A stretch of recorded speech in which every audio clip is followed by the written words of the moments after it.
Salut les devins, c'est Saikyo. Nous sommes le 12 février. Lorsque ces infos nous parviennent et que j'enregistre ces mots, sachez que nous en aurons plus des informations et probablement des mots de ma part à leur sujet dans 2 jours, le 14 février 2024. Au Japon, la Saint-Valentin, rien à foutre, ils envoient des informations Dragon Ball, car ce mois-ci, nous sommes gratifiés, si je peux m'exprimer ainsi, d'une petite case ébauche brouillon extraite du chapitre 102 de DBS, et les 7 ou plus, allez savoir, première page également sous format d'ébauche, nous parviendrons dans 2 jours. J'en profite pour vous dire de vérifier que vous êtes bien resté abonné avec la cloche activée. Il y a pas mal de bugs ces derniers jours et pas que sur ma chaîne vis-à-vis de ça. Au niveau des notifications, on se croirait revenu 5 ans en arrière. Si vous le pouvez, vérifiez donc le combo abonnement et cloche des notifications et que cette cloche soit bien configurée sur toutes pour être informé d'absolument tout ce que je pourrais proposer. Sinon, l'algorithme de YouTube va un petit peu choisir ce qu'il a envie de vous envoyer, ce qui est pas forcément terrible. En tout cas, le site officiel de Dragon Ball nous a fait parvenir cet extrait qui visuellement ne révèle pas grand chose. C'est du Goku dans la veine plus ou moins de ce qu'on avait à la fin du chapitre 101 et qui va dire, je cite, Gohan.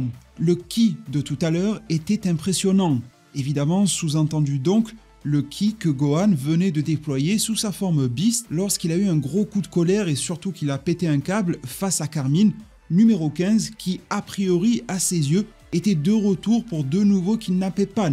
Chose qu'il n'allait pas laisser passer, et les auteurs du manga DBS ont voulu marquer le coup avec le retour de la forme Beast, qui a eu le don de faire parler d'elle, contrairement à un Super Saiyan qui serait passé inaperçu, qui aurait été redondant vis-à-vis du film, et qui permet d'attirer cette fois-ci l'attention de Goku et Vegeta. Goku s'est téléporté, il semble ne pas avoir grand chose à faire de Goten et Trunks qui sont réunis, et s'intéresse à tout prix à Son Gohan. Je vous rappelle que, outre la dernière page du chapitre 101 qui était assez éloquente, nous avions également la preview qui l'accompagnait dans le magazine japonais V-Jump, nous disant « Son Goku va-t-il vraiment le faire ?» Sous-entendant que Goku s'apprêtait à faire quelque chose d'assez fou, d'assez détonnant par rapport à la situation actuelle, et connaissant son attrait du combat, on s'est tous mis à supposer qu'une confrontation Goku-Gohan allait prendre forme au chapitre 102, et potentiellement apporter une forme de réponse à la confrontation de la maîtrise actuelle de Son Goku vis-à-vis de son Ultra Instinct à la toute fraîchement acquise forme Beast de Son Gohan. Outre ces informations, je tiens à prendre alors quelques minutes afin de développer les possibilités les plus probables selon moi, avec un début de réponse dès ce 14 février, et la réponse pleine le 20 avec la sortie complète du chapitre. Premièrement, et je viens de la mentionner et tout le monde l'a vu venir gros comme un camion, la confrontation Gohan-Goku. Reste à définir dans quel lieu. Sur Terre, chez Beerus, dans un autre lieu encore plus tranquille, avec moins de dégâts possibles, vu les niveaux de puissance que ces deux peuvent déployer. Et vous allez voir qu'au fil des choses, il y a vraiment beaucoup d'embranchements possibles vis-à-vis de ce point de départ-là. Déjà, où peut avoir le combat ? Si c'est chez Beerus, ça peut faire un lien Gohan-Broly de toute évidence, avec la possibilité que les deux évoluent dans le contrôle de leurs émotions, donc de leur forme et force de combat. Les deux ont des problématiques relativement similaires, ils pourraient s'entraider, s'entraîner ensemble, recevoir des préceptes de Whis, de Beerus, de Goku, de Vegeta, sachant qu'ils représentent à mes yeux, Gohan et Broly, les deux plus énormes potentiels que l'on ait chez les mortels actuellement. Il y a aussi Black Freezer, mais bon, lui c'est un cas un petit peu particulier, je me demande s'il n'a pas une évolution exponentielle car il ne s'est jamais entraîné et qu'il va quelque peu atteindre une forme de plafond de verre sous peu, on verra bien, c'est un autre sujet. Si cette confrontation a lieu, nouveaux embranchements, qui en sort vainqueur? Déjà, est-ce que le vainqueur nous sera révélé? On peut avoir un combat à l'issue tout à fait cryptique. Vous savez que dans les mangas et même Dragon Ball, ils aiment bien nous dire oui, mais lui est plus rapide, l'autre est plus puissant, donc finalement ça dépend de la situation, du contexte. L'un a une meilleure maîtrise, l'autre a plus de force, sachant que c'est un tout qui forme et forge le combattant. Ils aiment bien jouer sur les mots. On peut donc avoir déjà une issue au combat qui ne sera pas claire et qui fera parler partout, et c'est peut-être pour le bien de l'œuvre que l'on parle d'elle.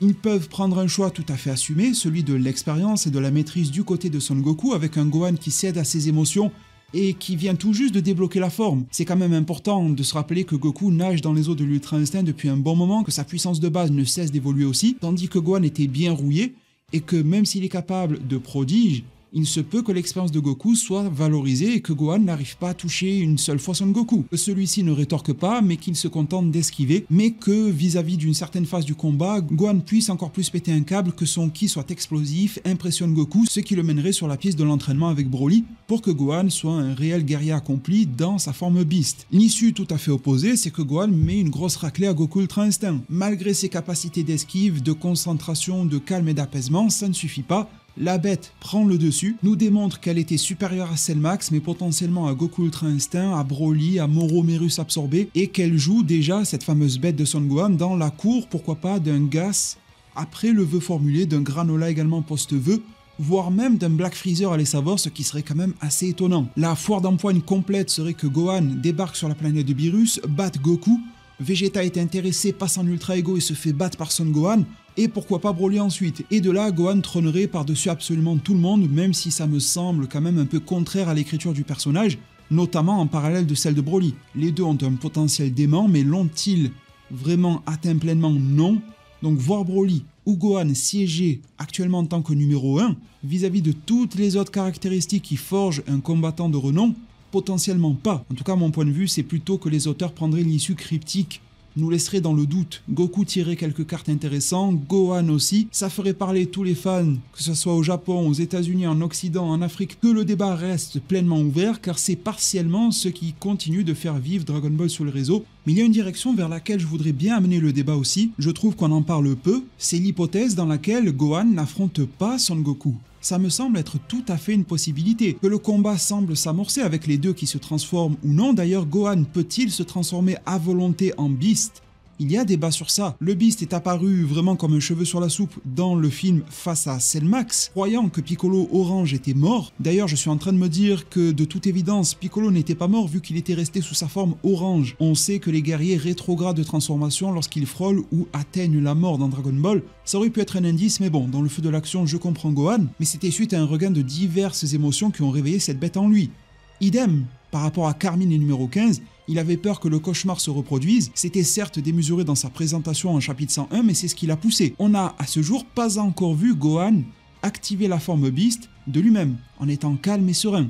Il se peut que Gohan essaye de se transformer et il n'y parvient pas, qu'il ne sache pas le faire, il ne sache pas l'atteindre, ce qui le pousserait justement à s'entraîner avec Broly. Vous serez tenté de me dire qu'en chapitre 101, lorsque Gohan s'apaise et voit Goten et Trunks, il annule la transformation. C'est un élément qui nous amène à penser qu'il a un minimum de maîtrise dessus, mais la seule chose que l'on peut factuellement dire à ce jour, c'est que les deux transformations de Gohan Beast sont apparues malgré lui et que, en effet, il a pu l'enlever volontairement. Ce n'était pas suite à un manque de ki ou quelque chose. Dans le film Super Héros ou dans le chapitre 101, Gohan l'a enlevé en pleine conscience. C'est peut-être un indice pour vous, mais ce n'est pas une preuve encore concrète et formelle. Autre piste, Gohan refuse. Encore une fois, on peut être mitigé.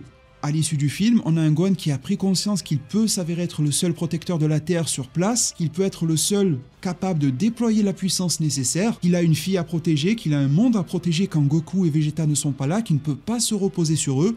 On sait que Gohan est motivé par ça, Mirai Gohan du futur en est la preuve. Il est devenu, entre guillemets, si vous me le permettez, le Son Goku de son monde. Tous les autres héros à part Trunks, qui en étaient un en devenir, sont morts. Il a donc assumé ce rôle pleinement et avec brio. Le Gohan actuel pourrait donc être à mi-chemin entre le Mirai Gohan et le Gohan qu'il est lui-même, celui qui aime être scientifique, qui aime étudier ces fourmis qui deviennent toutes jaunes comme des Super Saiyans. Et donc là, c'est encore une fois soumis et sujet à notre interprétation. Est-ce que Gohan va plutôt se dire oui, mon père a raison, je dois écouter Piccolo et me rappeler de ce qui vient de se passer et donc m'entraîner, ou va-t-il dire mais attends, j'ai un appel là sur ma montre connectée, Videl est pas contente, Pan m'attend devant l'école, elle en pleure parce qu'il y a personne pour la chercher, je vais assumer mon rôle de père. Les deux issues sont complètement possibles et le combat pourrait être que partie remise à plus tard ou peut-être jamais, même si j'ai plutôt tendance à croire personnellement qu'il aura lieu. Peut-être pas en nous fournissant la réponse que tout le monde espère, mais je pense qu'il aura lieu. Autre possibilité pour conclure, c'est que le combat est sur le point de se lancer, mais qu'un autre personnage, nouveau ou inattendu, se pointe et l'empêche de se réaliser. Si le ki de Gohan Beast a pu alerter Goku de si loin, il pourra en alerter beaucoup d'autres, que cela soit sur la Terre, sur la galaxie du Nord, les autres galaxies et l'univers au complet. Que cela soit un personnage plutôt allié à la suite, comme Merus avait ouvert le bal des nouveautés dans l'arc Moro, on se demandait quelles étaient ses intentions, etc. Ou bien un ennemi qui pourrait couper court à la scène. Cela résume grosso modo les hypothèses principales que je pourrais distinguer. Si vous en avez d'autres en tête, n'hésitez pas à me les partager en zone commentaire. En tout cas, il me semble qu'avec celle-ci, j'ai plutôt bien quadrillé le terrain. Peut-être reste-t-il quelques zones qui auraient pu échapper à notre surveillance, n'hésitez pas à m'en faire part. La zone commentaire est là pour ça, je serai là pour vous y lire tous, vous répondre un maximum qu'il me sera possible. Rendez-vous donc le 14 février pour en découvrir nettement plus avec probablement à minima les 7 premières pages du chapitre à propos desquelles je vous fournirai comme à l'habitude mes premières analyses. Merci vraiment pour tout, Abonnez-vous, vérifiez la cloche des notifications qui est enlevée, voire même certains avec la cloche ça marche pas pour les notifs, mais si vous vérifiez a priori c'est quand même un petit peu plus fluide. Likez, commentez et partagez, merci vraiment pour tout. Prenez tous extrêmement bien soin de votre futur, et à plus pour de prochains arts divinatoires.